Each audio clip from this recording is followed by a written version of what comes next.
Por que o herdeiro do trono mais poderoso do mundo escolheria se tornar um fugitivo solitário e esquecido no deserto? Esta é uma pergunta que ecoa através dos séculos, desafiando a lógica humana e revelando os mistérios da providência divina. Poucos conseguem realmente compreender a imensa e silenciosa batalha interna que Moisés travou nos corredores frios de mármore e ouro dos palácios do Egito. Como um bebê, sentenciado à morte por um decreto cruel e implacável, conseguiu não apenas sobreviver, mas enganar o próprio sistema de Faraó, crescendo bem debaixo dos olhos daquele que queria destruí-lo? Hoje, nós vamos mergulhar profundamente nos segredos de uma das transformações mais dramáticas de todas as escrituras sagradas. Prepare o seu coração para descobrir como a mão invisível de Deus preparou um libertador no centro do território inimigo. Moisés é conhecido por todos como o homem que dividiu o Mar Vermelho. Mas muito antes de ser o profeta de barbas brancas, ele foi o menino que sobreviveu à fúria de um império que odiava a sua existência. A nossa história começa em um cenário de completa escuridão e desespero. O Egito, outrora um refúgio de fartura para a família de José, havia se tornado uma prisão de ferro para os descendentes de Jacó. O tempo passou e as memórias de gratidão se transformaram em correntes de opressão. O novo faraó, um homem que não conhecia a história de José e não respeitava o Deus dos hebreus, olhou para aquele povo e sentiu um medo paralisante. Ele temia que os hebreus, crescendo em número e força, pudessem se rebelar e tomar o controle. O medo, quando não é controlado pela fé, gera monstros. E o medo de Faraó gerou um dos decretos mais terríveis e sangrentos da história humana. Todo recém-nascido do sexo masculino, todo filho dos hebreus, deveria ser lançado às águas escuras do rio Nilo para morrer. Imagine por um momento o silêncio agonizante que pairava sobre as vilas dos escravos em Gósen. Um silêncio interrompido apenas pelo pranto abafado de mães que tentavam esconder o fôlego de vida de seus filhos. É neste cenário de terror e vigilância que surge uma mulher de fé inabalável, Joquebede. Quando Moisés nasceu, as escrituras nos revelam em Êxodo que sua mãe viu que ele era um menino formoso. Mas não era apenas uma beleza física comum. Havia um brilho celestial, algo de divino que emanava daquele rosto. Joquebede sentiu em seu espírito que aquele bebê carregava um destino que o Egito não poderia apagar. Por 3 meses, ela desafiou todo o poderio do Império Egípcio. Por 90 dias e 90 noites, ela escondeu o choro de seu filho, orando em silêncio para que os soldados egípcios, em suas patrulhas constantes, não ouvissem o menor ruído. Mas chegou o dia em que o segredo não poderia mais ser mantido. A pressão das buscas aumentava e o risco para toda a família era iminente. É aqui que vemos a diferença entre o desespero humano e a entrega espiritual. Joquebede não desistiu de lutar, ela apenas mudou o campo de batalha. Ela decidiu confiar o seu bem mais precioso às mãos daquele que governa os rios e os corações. Em Êxodo, capítulo 2, versículo 3, lemos sobre um ato de coragem suprema. Ela preparou um pequeno cesto de juncos, as plantas que cresciam nas margens do Nilo. Com as próprias mãos, ela vedou cada fresta com betume e piche, garantindo que nenhuma gota de água entrasse. Ela não estava apenas construindo um cesto, ela estava construindo uma arca de salvação, um reflexo da arca de Noé, destinada a preservar a vida em meio ao julgamento. Com o coração despedaçado, mas com a alma ancorada na fé, ela colocou o bebê no cesto e o deixou entre os juncos, à beira do Nilo. O simbolismo aqui é profundo. O rio Nilo, que por ordem de Faraó deveria ser o túmulo de uma geração, tornou-se pelo desenho de Deus o berço da vida e o tapete vermelho para o destino de Moisés. Ele foi entregue às correntes do rio, mas não estava à deriva. A providência divina era o seu leme. Sua irmã Miriam, ainda jovem mas astuta, observava de longe. Ela via o pequeno cesto balançar nas águas, esperando para ver como Deus interviria. E então, o impensável acontece. A própria filha de Faraó, a princesa do Egito, desce ao rio para seu ritual de banho. Ao avistar o objeto estranho entre os juncos, ela ordena que suas servas o tragam. Ao abrir o cesto, ela se depara com um menino chorando. Naquele instante, um milagre silencioso ocorreu. Deus moveu o coração da princesa com uma compaixão que desafiava as leis de seu próprio pai. Ela sabia, sem sombra de dúvida, que aquele era um filho dos hebreus. Ela sabia que aquele bebê era, por lei, um inimigo do Estado. Mas ela o escolheu. Ela decidiu protegê-lo. Através de uma intervenção corajosa de Miriam, a própria Joquebede foi chamada para amamentar o seu filho e criá-lo nos primeiros anos, sendo paga pelo palácio para fazer o que o seu coração de mãe mais desejava. Deus tem um senso de ironia sagrada que confunde os soberbos. O libertador de Israel seria alimentado com o leite da fé de sua mãe biológica, ouvindo as promessas de Deus desde o berço. Mas tudo isso seria financiado pelo tesouro e pela proteção daquele que queria matá-lo.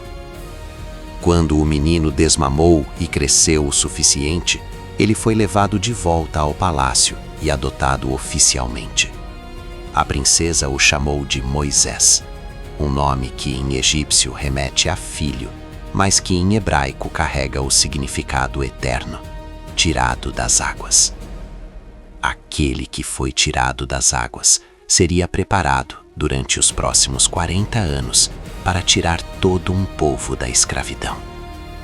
Moisés cresceu cercado pelo luxo que o mundo daquela época considerava o auge da civilização. Ele caminhava pelos jardins suspensos, vestia o linho real que brilhava sob o sol do deserto e era instruído em toda a sabedoria oculta dos egípcios. Ele aprendeu a governar, a ler os astros e a comandar exércitos. Ele era, aos olhos de todos, um príncipe legítimo do império. Mas, por baixo de todo aquele ouro, o seu coração ainda batia no ritmo de Gósen. Ele era um príncipe por fora, mas um hebreu por dentro. E esse conflito de dois mundos estava prestes a explodir. E se você chegou até aqui, inscreva-se e compartilhe para ajudar o canal a crescer e alcançar mais filhos de Deus, assim como alcançou você. Continuemos. Moisés passou 40 anos vivendo como um egípcio de alto escalão. Ele foi treinado na arte da guerra e na administração de nações. Atos capítulo 7 nos revela que ele se tornou poderoso em palavras e obras. No entanto, por mais que o Egito tentasse moldar a sua mente, Deus já havia moldado o seu espírito. A educação humana, por mais refinada que seja, nunca é suficiente para cumprir um propósito divino. Moisés tinha a força de um guerreiro e a inteligência de um estadista, mas ainda lhe faltava o caráter de um servo. Enquanto ele desfrutava dos banquetes reais, ele não conseguia ignorar as colunas de poeira que subiam das obras de escravidão. Ele ouvia, do alto de suas varandas, o estalar cruel dos chicotes. Aqueles que sofriam sob o sol escaldante não eram meros números ou ferramentas para ele. Eram o seu sangue, eram os seus irmãos. O conflito de identidade de Moisés atingiu o ponto de ruptura quando ele completou 40 anos de idade. Ele decidiu que não podia mais viver uma mentira. Ele decidiu sair do conforto do palácio para olhar nos olhos da dor de seu povo. Em Êxodo, capítulo 2, versículo 11, vemos o momento em que a sua vida mudou para sempre. Ele saiu para ver seus irmãos. Note a profundidade desta escolha. Ele já havia renunciado internamente à identidade de neto de Faraó. Ele escolheu a identificação com o sofrimento, em vez da celebração com a tirania. Mas Moisés cometeu um erro que muitos de nós ainda cometemos hoje. Ele tentou fazer a obra de Deus com as mãos de um homem. Ao presenciar um guarda egípcio espancando impiedosamente um hebreu, a fúria que estava contida por décadas transbordou. Moisés olhou para um lado, olhou para o outro, e acreditando estar sozinho, ele atacou. Ele matou o egípcio. Em um ato impulsivo de desespero para esconder o que havia feito, ele cavou um buraco e enterrou o corpo na areia. Naquele momento, Moisés pensou que estava dando o primeiro passo para a libertação. Ele achou que sua força física e sua posição de príncipe seriam as armas para a vitória. Mas Deus não queria um libertador que usasse os métodos violentos do Egito. Deus não queria o sangue de um guarda egípcio. Ele queria a mansidão de um líder que dependesse totalmente dele. Moisés tentou resolver um problema espiritual com uma solução humana. E o resultado foi o medo. No dia seguinte, ao tentar mediar uma briga entre dois hebreus, Moisés percebeu que a sua justiça própria não tinha autoridade. Um dos hebreus o questionou com uma frase que desmoronou toda a sua segurança. Quem o nomeou príncipe e juiz sobre nós? Você pretende matar-me como matou o egípcio? Moisés ficou aterrorizado. O segredo que ele tentou enterrar na areia havia sido exposto. Quando a notícia chegou aos ouvidos de Faraó, a sentença foi imediata: morte. O príncipe poderoso, o homem que tinha tudo, agora não tinha nada. Ele fugiu. Ele correu para o deserto de Midian, deixando para trás o ouro, o prestígio e o conforto. Para muitos, esse foi o fim da história de Moisés. Mas para Deus, era apenas o começo. Por que Deus permitiu que seu escolhido passasse por tamanha humilhação? Por que o exílio? Porque o Egito poderia tirar o hebreu da escravidão física, mas somente o silêncio do deserto poderia tirar o Egito de dentro de Moisés. No palácio, Moisés achava que era alguém importante. No deserto, cuidando de ovelhas que não eram suas, ele teve que aprender que sem a presença de Deus, ele não era ninguém. Ele precisava perder o status de príncipe para ganhar o coração de um pastor. Ele precisava trocar o cetro de comando por um cajado de madeira rústica. Ele precisava sair do barulho constante dos banquetes e das reuniões políticas para aprender a ouvir a voz mansa e delicada que só fala na solidão. A história de Moisés no Egito nos ensina que o tempo de Deus é perfeito, mas raramente coincide com a nossa urgência. Moisés achou que estava pronto aos 40 anos, quando se sentia forte. Mas Deus sabia que ele só estaria pronto aos 80, quando ele se reconhecesse fraco. Às vezes o seu maior erro, aquele fracasso que você tentou enterrar na areia, é exatamente o que Deus usa para te tirar de um conforto falso e te levar para a preparação real. O legado de Moisés não começou no dia em que o mar se abriu. Começou no dia em que ele decidiu renunciar aos prazeres do pecado no Egito. Hebreus 11:24 nos diz que, pela fé, Moisés recusou ser chamado filho da filha de Faraó, preferindo ser maltratado com o povo de Deus. Talvez você hoje esteja enfrentando o seu próprio deserto. Talvez você sinta que o sol da provação está queimando a sua esperança e que os seus erros do passado são fantasmas que não te deixam em paz. Talvez você esteja tentando esconder algo na areia, sentindo que a sua vida chegou a um beco sem saída. Mas escute bem, Deus não olha para a sua aparência de príncipe ou para suas quedas de fugitivo. Deus olha para o coração que está sendo moldado.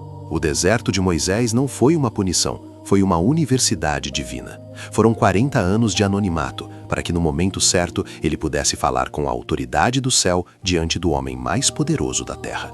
Ele saiu do Egito com as mãos manchadas e o coração trêmulo, mas décadas depois ele voltaria para lá com o rosto brilhando pela glória de Deus. Seus erros não anulam o propósito de Deus. Eles são muitas vezes o solo onde a graça começa a florescer. Confie no plano maior. Confie naquele que escreve a sua história. Nenhuma fase da sua vida é desperdiçada quando você se entrega ao Criador. Não importa quão profunda seja a areia onde você tentou esconder seus fracassos, Deus conhece o seu nome. Ele sabe exatamente onde você está. E assim como ele chamou Moisés no meio de um arbusto que ardia, mas não se consumia, ele chamará você para o destino para o qual você foi criado. O príncipe que você foi pode ter morrido, mas o servo que Deus quer usar está apenas começando a nascer no silêncio da sua fé.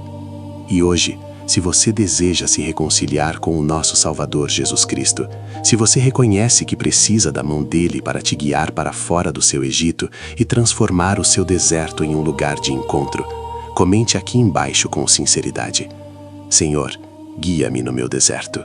E cumpra em mim o teu propósito eterno. Que a paz de Deus, que supera todo entendimento, guarde o seu coração. Inscreva-se e compartilhe para ajudar o canal a crescer e alcançar mais filhos de Deus. Até a próxima!